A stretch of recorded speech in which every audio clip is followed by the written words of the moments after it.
Hey everyone, welcome to True North Strong and Free. I'm your host, True Canuck. With me is my co-host, the Questioning Conservative.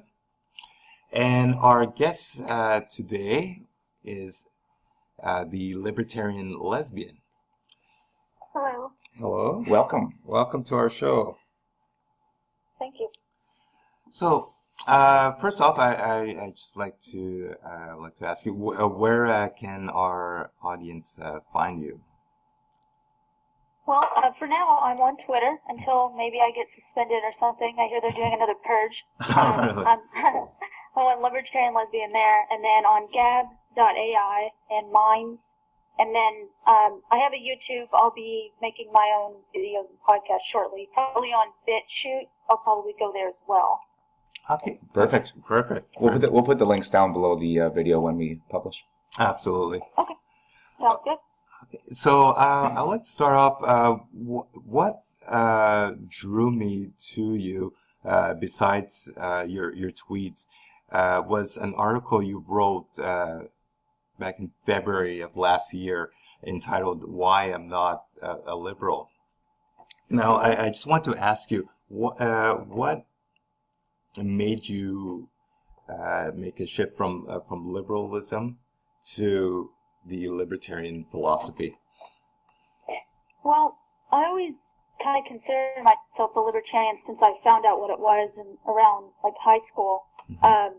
But I thought liberal socially, and then I realized the leftist component to it when I moved further west. I was living in Utah at the time, and I was in like Salt Lake City. It's a little more liberal there. Mm-hmm. So after I started seeing everyone shift, especially after the election, I didn't realize how far they were going. Mm-hmm. I didn't realize until I had gotten like really close to very leftist people that seemed to love government a little bit more than I was comfortable with, and I Right. didn't realize it until I was talking to them.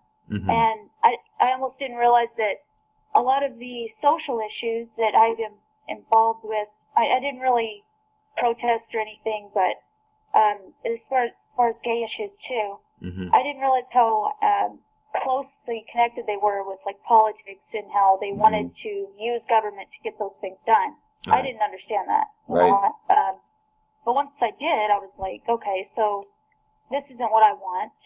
I'm from the Midwest. I know how much the government kind of screws people over when they can. So that's when I started looking into it. When everyone started losing their minds after the election and didn't seem to understand that there was a whole other half of the country that was voting for Trump. Mm-hmm. And I had to look into it after that, as far as just politics, because I've been ignoring it a little bit. I've been working and just kind of living life.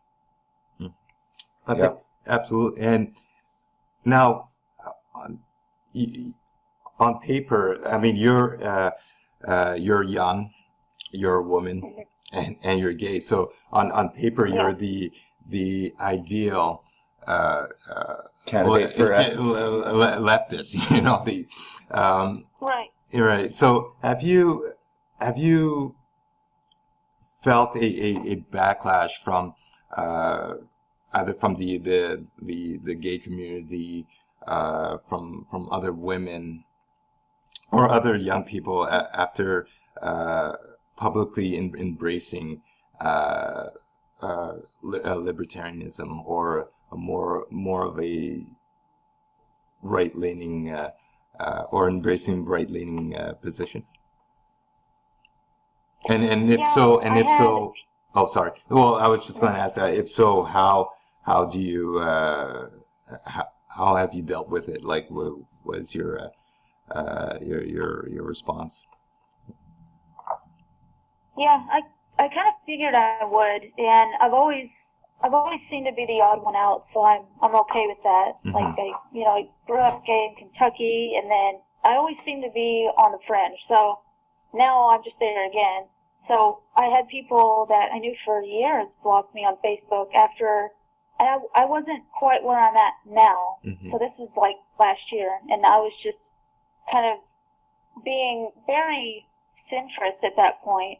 Mm-hmm. But even then, when I was like, hey, let's let's look into some things about Donald Trump before, like, going crazy and saying that he's evil, because you guys didn't think he was racist before he started running. Right. And it was just insane. So I've had people delete me that I knew for years, and then a few people I knew blocked me without even talking to me, and I got into some arguments. So I was kind of using it as practice, because I was like, I'm gonna have to get out there and talk to people, and then I decided to start this, like, right after. I'm like, all right, we're gonna do this now.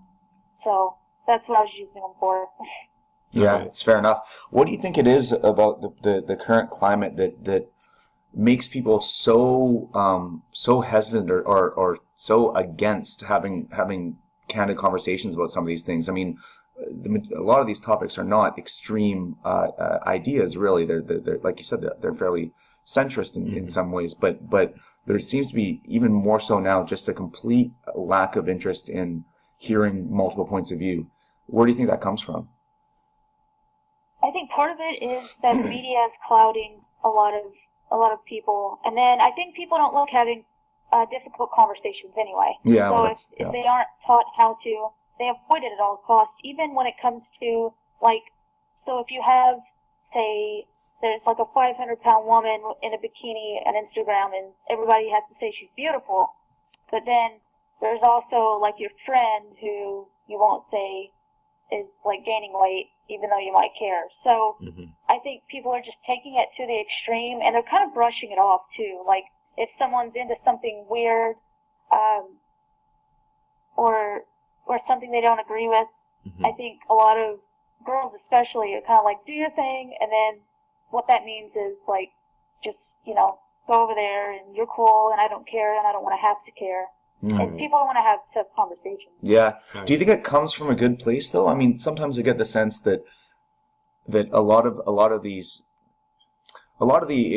left issue or the left opinions and even far left sometimes, I get the feeling that it comes from a good place. There's an idea that people are wanting to be inclusive and wanting to avoid hurting anybody, but it just kind of it goes too far, or maybe they don't think through the repercussions of their opinions on these certain things or actions. Yeah, I agree for sure. That's kind of where I was, especially like when the Black Lives Matter thing started happening. Like, yeah. I'm aware of the, like, police overreach, and I believe that there are police that are bad, and it doesn't really matter if they're good or bad if the state sends them in. And then I know that there would have to be racist police. Yep. So when I remember that, and I was thinking, well, I don't live that life, so I don't know what that's like. So I was kind of giving all of the power to that, and I wasn't looking into some of the specific cases. Right. So I definitely think that's what it is. It's kind of saying you want to help people.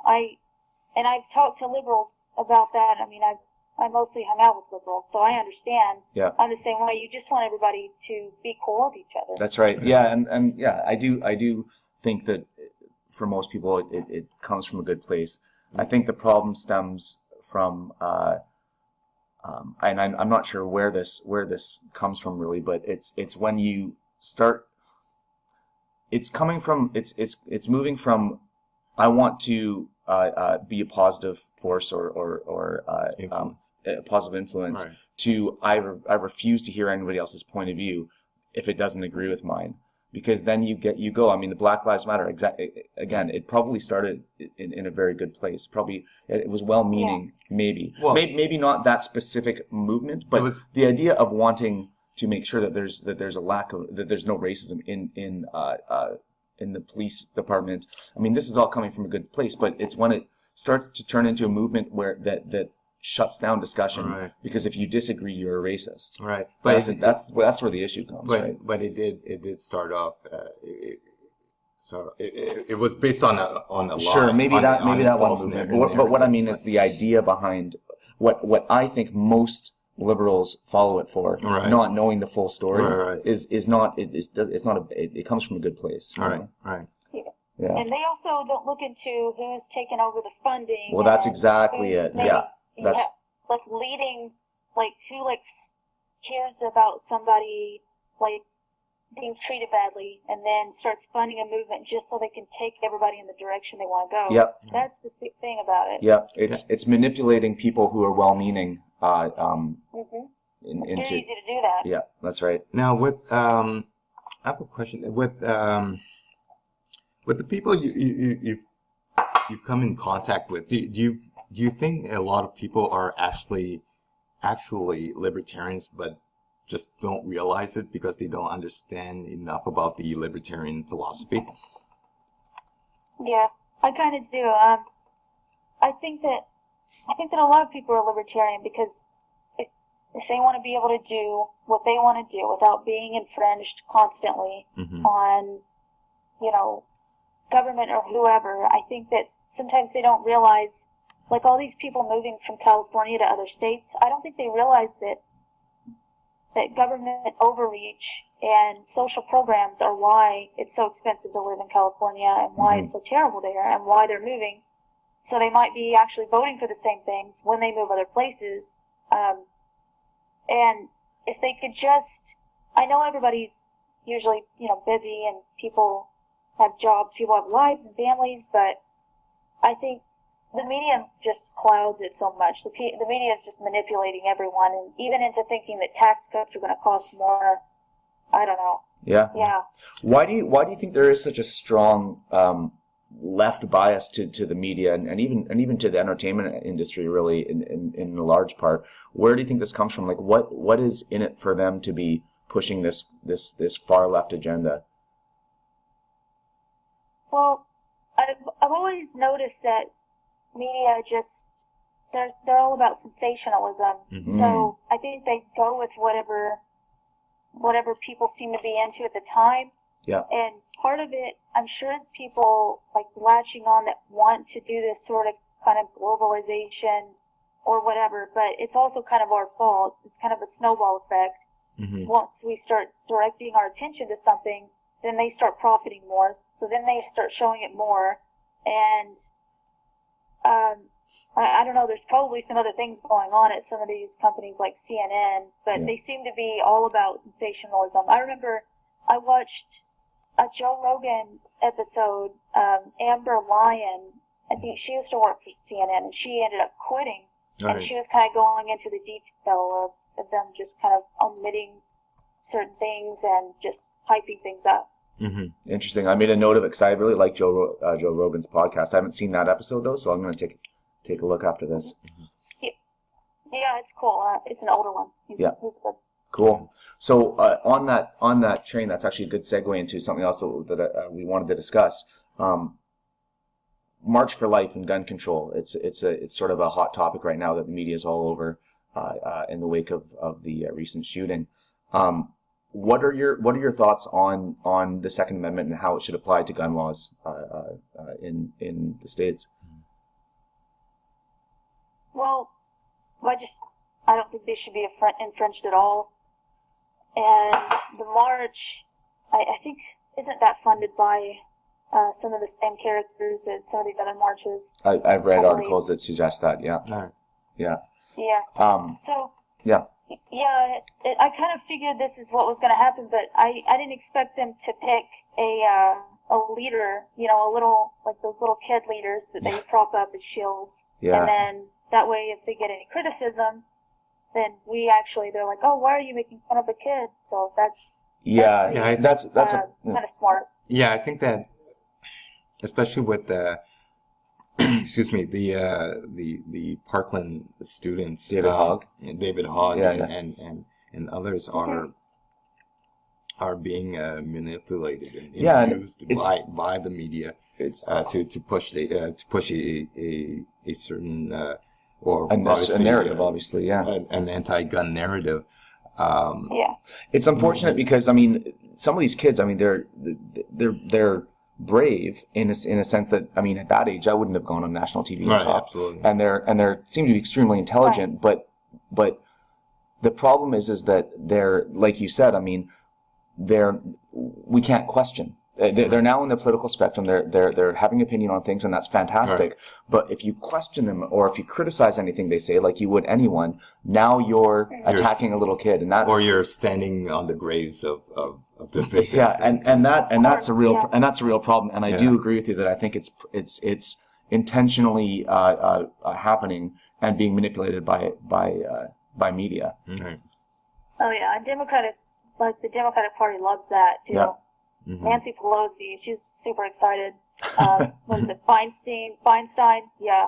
Yeah. I don't even think that it should be up for debate at all as far as guns go, because we are allowed to have whatever guns we want. Anybody that says it's for muskets is retarded. No. Yeah. That's just, it just doesn't make any sense. Like, it's a complete. That wouldn't even work today. Yeah. Like, we're gonna just like pour, I don't know, like gunpowder down a barrel. Like, it's so. Well, I mean, let's be honest. Rifles and assault rifles today are what muskets were back then. I mean, anyone who says it's solely for muskets have a misunderstanding of what the Second Amendment. Well, they don't even know what weapons were used back then. Right. I mean, we could have cannons. Yeah. Battleships, like. Yeah, we should be able to have like our own drones and stuff too. Honestly. Mm-hmm. So let me ask you something, because I mean we're obviously in Canada and we have completely different laws here, and really we didn't have civil war. We never really had to fight our government to reach independence, right? So things are a little bit different. I mean, if you ask the average Canadian will think that. They won't understand the gun culture of the States, right?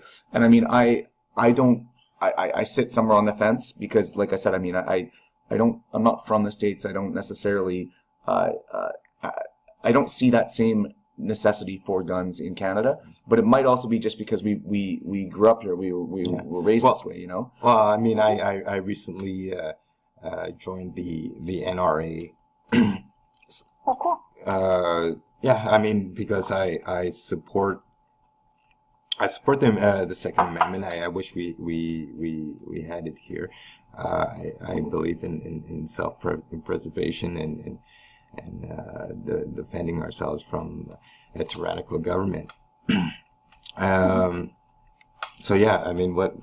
No, it's just something resonated with me the other day. I was reading an article on no, you know what it was? We were doing the political spectrum test, and one of the questions was, it said, "What's your opinion on this? Guns are dangerous and should be heavily controlled." And my initial reaction was, "Well, yeah, guns are dangerous, and I guess heavily controlling them makes sense." But then I realized, well, that goes, I guess, against the Constitution when it comes to America. Right. So I was trying to struggle through this and get my thoughts on things. Do you think there's any validity to controlling guns? Because I mean, they are a dangerous element, and well, I guess you'd have to ask who would be heavily controlling them. Mm-hmm. That's a valid question. Yeah, most people, like, if you trust, I mean, it's all about trust in.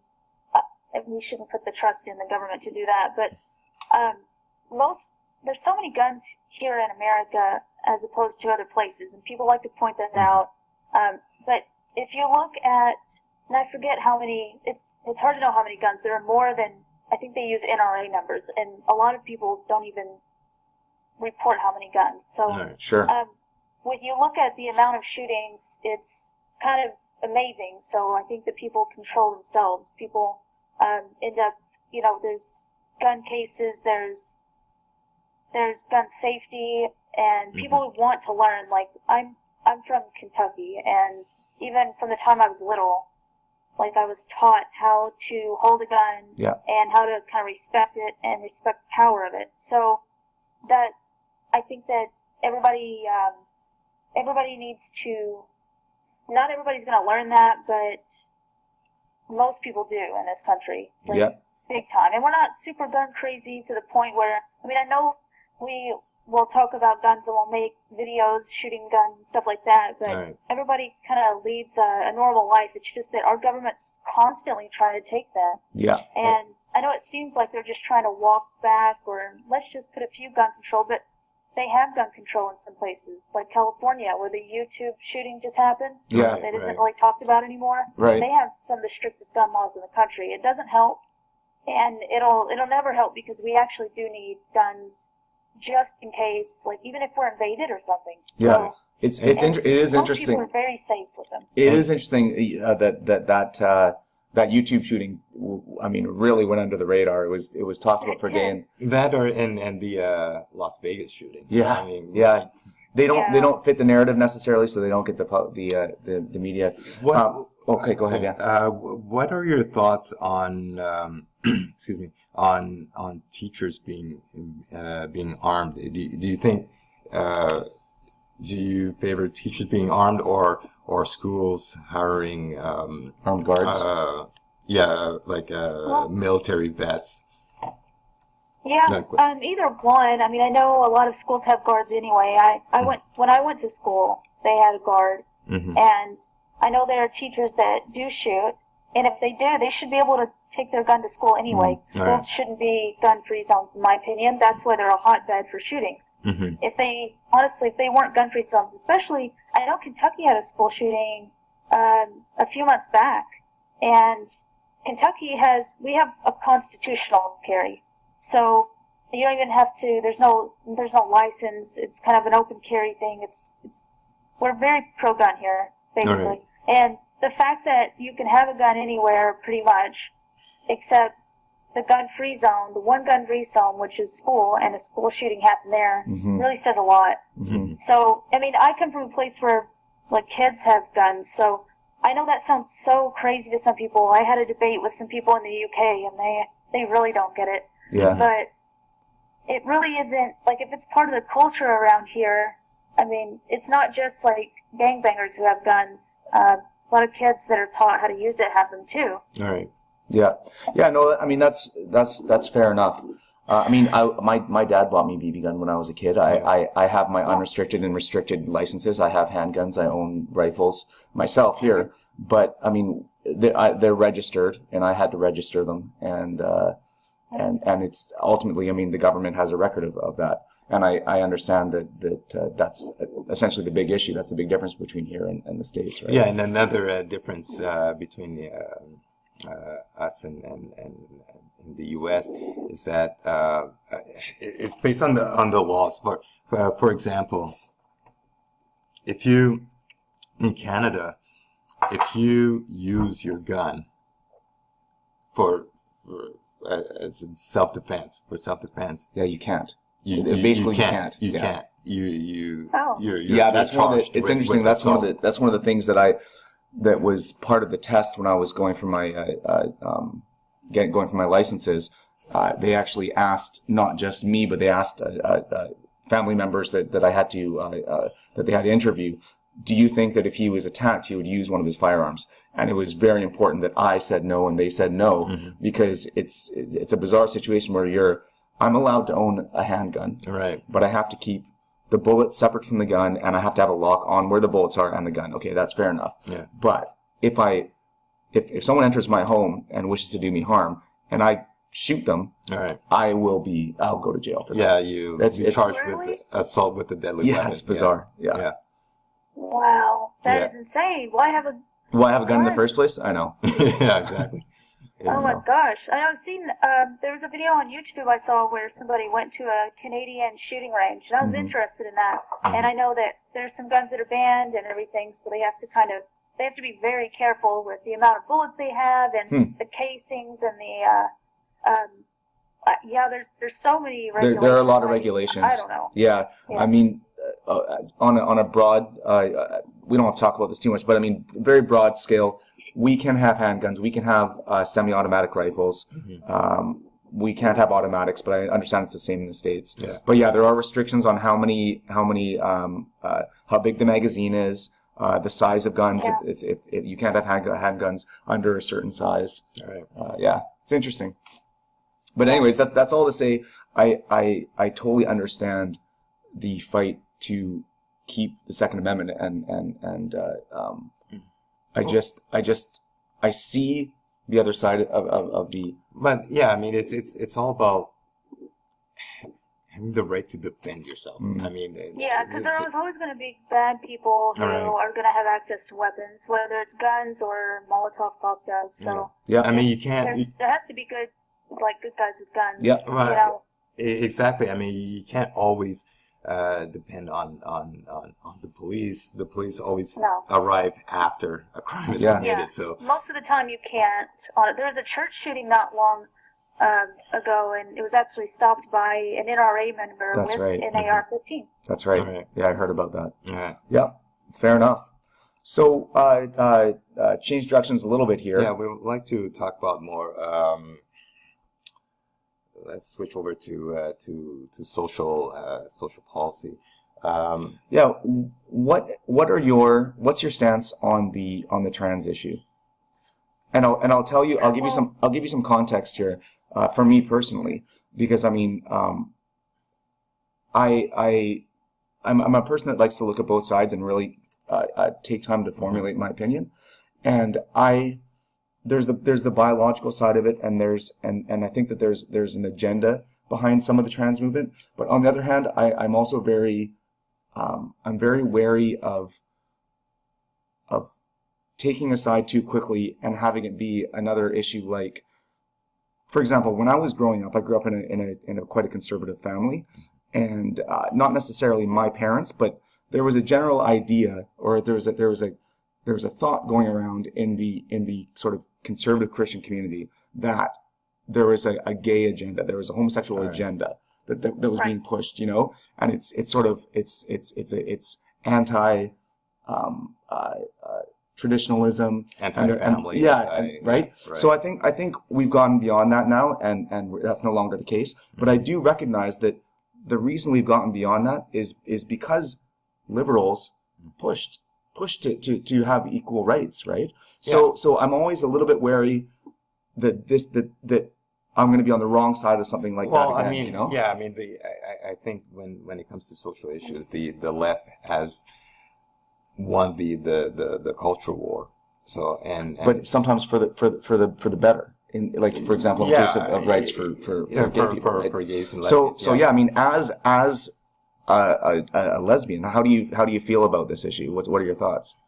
Well, I think when things stay social issues, which they never do usually, when people can go out, like if I kind of saw myself as an ambassador when I come out, and when I talk to people, and it kind of changed their minds. But even with the gay community then, there was those protests going on and the yelling and stuff, and that doesn't help. Mm-hmm. But I still think gay people handled it a lot better than trans people are. So, because this is just kind of cropped up, but I see some parents using the trans thing as conversion therapy because they realize their teenager might be gay.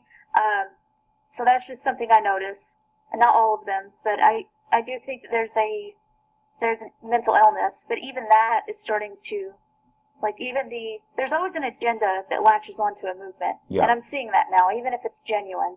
So, even if, like, parents think being gay is bad, or if the kid does, transitioning, I think, is just digging themselves into a deeper hole. Right. I don't think that conservatives are completely off the hook for what's happening either. I've thought about that a lot. So if conservatives are raising their kids to think, well, you can only wear, like, you can only play with just this toy if you're a boy, or you can only wear this, because you're seeing a lot of the trans people very stereotypical, what's represented as, like, women and men. Right. And I think conservatives always like to point at the other direction, but I'd like to know if some of these people came from conservative households, because if a lot of them are saying, well, I'm a woman, and because I do these certain things and I feel this certain way, but they don't quite understand that you still aren't a woman. Yeah, we have to have this, like, truth in biology. Like, I want to be nice and everything, but it could really. I just started thinking about little kids and how if they grow up thinking there's, like, no gender, how much that could actually mess up their worldview. Right. Yeah. And that and also, what are your thoughts on children as young as 10 being put on puberty blockers. Yeah, that's horrifying to me. Yeah. I just only think that's horrifying. I don't know. I think there's a hysteria going on too, where I think, you know, there's also like hypochondria and like Munchausen syndrome to consider that might be playing here. But I've seen some studies where there are some very concerned doctors, and I think that they're trying to, I think the social aspect of it, and maybe some of the people that are wanting to push that are, I think they're really trying to shut those doctors up, but it's not hard to find at all. Yeah. That like hormone blockers do have a permanent side effect because you are messing with the kid's hormones. I mean, you don't make decisions that big. You cannot change someone's sex. As of now, in this world, where we are, I don't know if these people believe in like transhumanism or some kind of weird technological advances. Maybe one day, I don't know what's in the future, but it really, we've tried these experiments before. I think there were like Nazi scientists that did, and I see it as being used as conversion therapy a lot. Yeah, it's interesting. You touched on sort of the gender norms and how a lot of times when people do when transgender people transition over to the other gender, they're very stereotypical of these gender norms, that some of which are really culturally created. And it's just, I mean, listen, if you're an adult, in my opinion, and I'm sure you're libertarian, it's the same, is have at it, do whatever you want. Your life is yours. You can do whatever, live however, whatever makes you happy, right? But when children are saying, well, I'm a guy, I'm a man biologically, but I'm a woman inside. I mean, what does that mean? How do you know what being a woman inside even feels like? Are you thinking that because I like to wear dresses? I mean, that doesn't make you a woman. I think that's my biggest problem with this, at least when it comes to children. I think there's a gender dysphoria, and I think there's also a body dysmorphia that's playing into it. I've heard some people talk about that, and that's the same kind of mindset that causes eating disorders and things, because a lot of these people who are trans, when they're teenagers, they usually do start like self-mutilating or something like that. I thought this was interesting. I was reading a book called A First-Rate Madness, and it's talking about, there's a French neurologist, Jean Martin, I can't speak French, Charcot is his name, and he developed an interest in hysterical epilepsy. There's like young women that were having seizures that were different, and when he was alive and doing it, the clinic was completely full. All of a sudden, all these women rushed in. And then as soon as he died and less interest to the topic, like the frequency dropped sharply. And then it was the same as the 1980s and 90s with multiple personality. There was a sharp rise, and it's like the shifting doctor's focus. I don't know, it's like the doctor's focus and the patient's symptoms. It like correlates. So that's what I'm seeing here, because there's been a huge spike in a lot of kids thinking that they're trans. Totally. What were you gonna say? No, I agree. It's another one of those situations where I think it started with well-meaning people that want to make sure that there's inclusion, that people don't feel like outcasts and don't feel like ashamed of who they are, and that is completely legitimate and I think positive. But when it goes to a point where you can't have rational conversations around it, then maybe it goes so far where for example, what's happening now, I don't think personally is a positive way to handle the situation. I mean, there are trans people, and maybe this sort of childhood hormone stopping and conversion is not the best way to approach it. But you can't say that, because all of a sudden now you're labeled as anti-trans or whatever it is. You know what I mean? So again, we've gone too far where something had positive. There's good intentions, well-meaning people now have agendas have taken it too far in one direction. Right. It's the embracement of extremes, you know. Yeah, it's taken to the extreme again. Exactly. Right. It is. I blame the people who aren't trans that are the allies. It's usually the allies that ruin a movement because they want to get involved in something and then they don't look into it and they don't question. Yeah. And they become militant. I noticed that even when I was vegan, I was like one of the not crazy ones because I was vegan for a long time. Yeah. And even when I was like at a work function and there wasn't any vegan food, there would always be this one person who wasn't vegan. And they would be like, you need to get something for her. And I'm like, shut up. Yeah, relax. So it's always those people. It's those people who take it upon themselves and think they're going to be martyrs. Right. They are ruining it. And I think trans people would agree with me in saying that because they're obviously, I don't know if you guys have seen Blair White. Yeah, of course. YouTube. Yeah. She's cool. Like, even I say she, I don't, see, I'm not really mean. I just kind of talk about the craziness that's going on because I see it in the gay community too, so I feel like I can, speak on that. Yeah, totally. So shift gears again a little bit. What? Okay, I'm sorry. Oh no, I was just gonna say, what are your views on Trump? On Trump, yes. He's obviously extremely divisive, even amongst conservatives and libertarians. Yeah. Yeah, because the thing is, for me, my personal opinion is that he's not. He's not a conservative.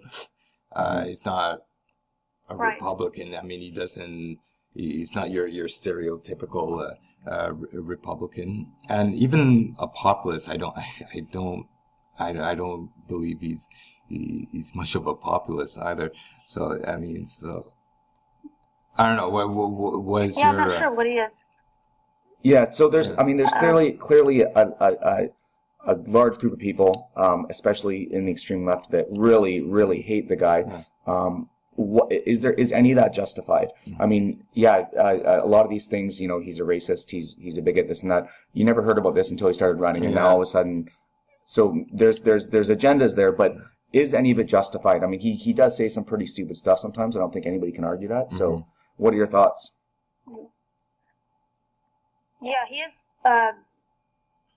very outspoken. So that is something that's different. So and I know Obama was on Twitter too, but Trump uses his leverage just like he used it in his businesses. He knows how the media is going to come at him anyway. And I think our media, because of the left-wing bias, was pro-Hillary, and some of these companies have always been after him, even when he was just doing his thing in his business. Right. Yeah. So he knows how they are. He knows they're going to make a big deal about things. And I think the extreme left, I think most of it is just unjustified. But if they're talking about him, I think a lot of times with the left, it's just basically non-political and social. If that's what they're thinking that it is, when they're saying, well, I don't like him as a person, even though they don't know him.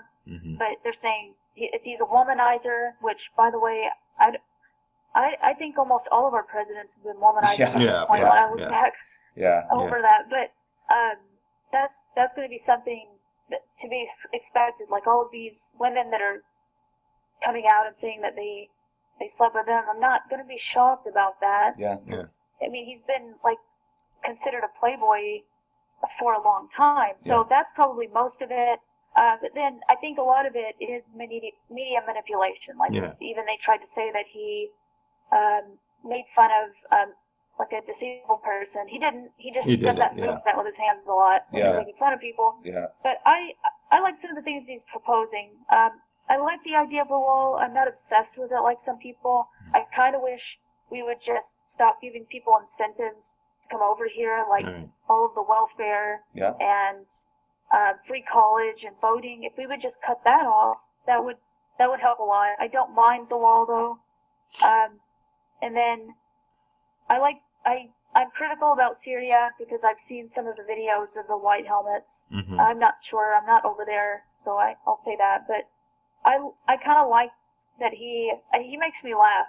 At first, I kind of got wrapped up in that whole he has to be presidential thing, but that's the thing is the anti-PC thing started because we were tired of seeing that robotic, like fake stuff, and then all this other stuff going on in the background.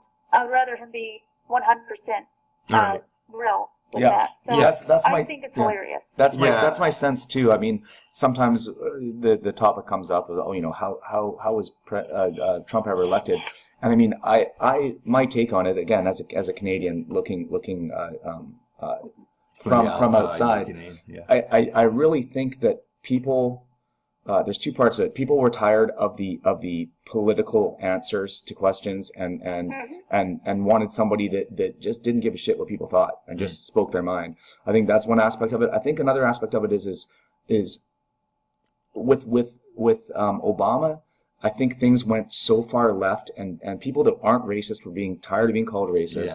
People that aren't bigoted or women haters were tired of being called this, and it was this labeling, and it was pushing people so far in the other direction that it was a breath of fresh air for them to see someone that was kind of campaigning against these things. Basically, anti-PC. Anti-PC. Yeah. I mean, Yeah. And I know that's not it's like, it seems like it's not the most important thing, but I think people are starting to get a little scared because our words are starting to become limited socially. Mm-hmm. It's not like they're making anything illegal, but that's not how it ever starts. That's right. It's like convincing us that we shouldn't like say certain things or talk about certain topics, and it gets a little scary when you look into like communism and Marxism and postmodernism and all that stuff. So it just starts to get a little weird. When Obama was president, I never really thought of the whole race thing. I remember hearing about some of the bills that he had passed that sounded very scary, and I didn't expect the media to cover it anyway. But now I see that they do have that bias toward like Democrats. Yeah, for sure. So on that subject, we're creeping up over 40 minutes here, so we'll close it up pretty quick. But with the gap between the right and the left seemingly widening, we've got the far right, the alt right now, and the left, the ultra social justice warriors. Is there anything that we can do to pull these two extremes back together? Yeah, narrow the gap a little bit and find common ground. I think there is. I think there's a lot of connections to be made. I think they're being made. I think we're coming together more because when you have a lot of these more independent media, I don't know if you've seen like the Andy Warski streams. I watch those sometimes. Sometimes they get a little off the rails, but when you have these yelling matches and sometimes conversations between like Jews and National Socialists, I mean, you don't have that on mainstream media. This is great. I like that we're kind of yelling at each other. It kind of makes our country. That's kind of what makes it great, and that we've always made fun of the other political party and everything. And I've seen certain connections between like people who consider themselves radical feminists and me because they're starting to understand the trans issue a little bit more and the violence that's being kind of pushed on. I think it's more in Europe, but like I've always noticed there was a big gap, like with the abortion thing. There you have the I'm pro-choice, and then you have abortion is murder. Yeah. And then they stay at those two ends, and they never go in. They never try to see the other point of view. It's just like a giant wall in between them. Yeah. And I've always wanted to have that conversation where I'm like, look, they're not going to be babies forever. All right. So some people can't look at an abortion like it's just killing a baby. And yeah, I think there's a lot of connections to be made. I think the more people that are not like me, as far as being young and a woman and a lesbian, and how I would be normally on the leftist side, more people speaking up that aren't that stereotypical left and right is going to be really important because we need to start talking about it. We need to start talking about everything. Yeah, I completely agree, and you're right. There does seem to be more conversation, even if it's shouting matches. At least the conversations are happening, and I think that's really healthy. That's a very good point. Yeah. So with that said, I think we'll close things up. Just before you go, what are you working on now? Oh, sorry. Can you repeat that? You Oh, sorry. I know. I was just asking you, what are you working on now? Oh, I'm trying to get my podcast going. Okay. So maybe I'll have you guys on sometime. Oh, Yeah, it'd be fantastic. Figure out how. Yeah, I have some of my equipment and I have to find my webcam, but I really want to get that going.